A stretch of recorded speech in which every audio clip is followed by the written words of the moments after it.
I am Emile Garcia, Talent Consulting Lead for Enablement Services at EY Global Delivery Services Philippines. At EY GDS Philippines, we define well-being as the ability to fully show up. So not just as a performer or an employee, but as a person, as an individual. And I'm really glad you asked that because often I get asked to choose between well-being and high performance culture. But in reality, they're not opposite ends of the spectrum, right? They are really going hand in hand.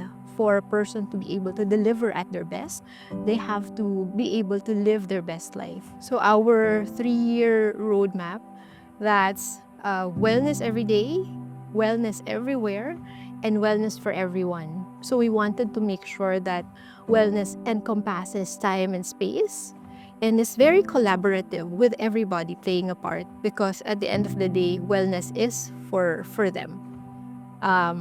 And EYGDS Philippines, we have a multi-generational workforce. We have Gen Xers, Gen Y or Millennials, and then Gen Zs.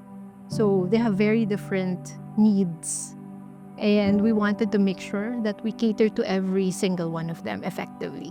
The first thing that we do, in order for us to be able to meet the needs of our employees, is to ask them. And then all these things, they're coming from inputs, coming from the employees based on what their wants and needs are, right? So they will have very different perspectives, different frames of reference and different needs. And so we just wanted to make sure that we listen, we understand what the specific needs are. Inclusivity is at the heart of everything that we do. And whatever programs we roll out, of course, we want them to be impactful. We want them to mean something for the employees. And it will not be able to accomplish that if we do not listen to them, if we do not hear them. Because at the end of the day, it's for them. The mental health spectrum is broad. In fact, we prefer to call it neurodiversity. People show up differently. We have different conditions, different upbringing, different ideations. And so only when you make sure that everyone feels accepted, only then would people really fully show up, going back to well-being. And only then will you be able to really realize how much, because they have different perspectives, then they have different ideas to bring to the table, different types of solutions that they bring to the different problems that we have also. And so it's very important for us to honor that diversity.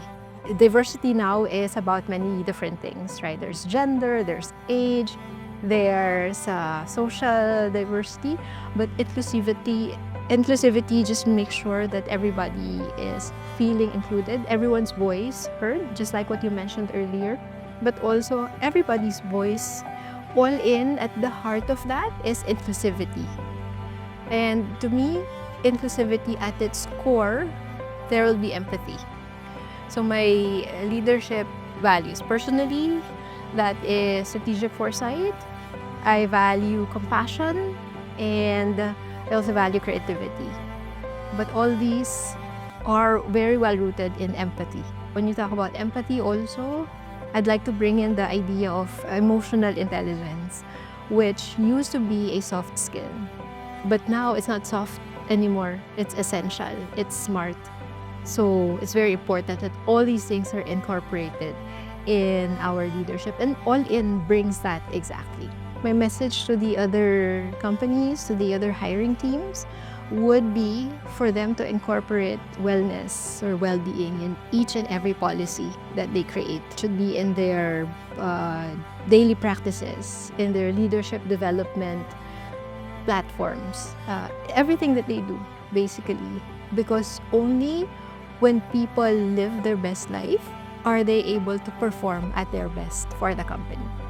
I wanted to thank EY GDS Philippines for caring for the employees, and not just for the employees as employees, but the employees as persons.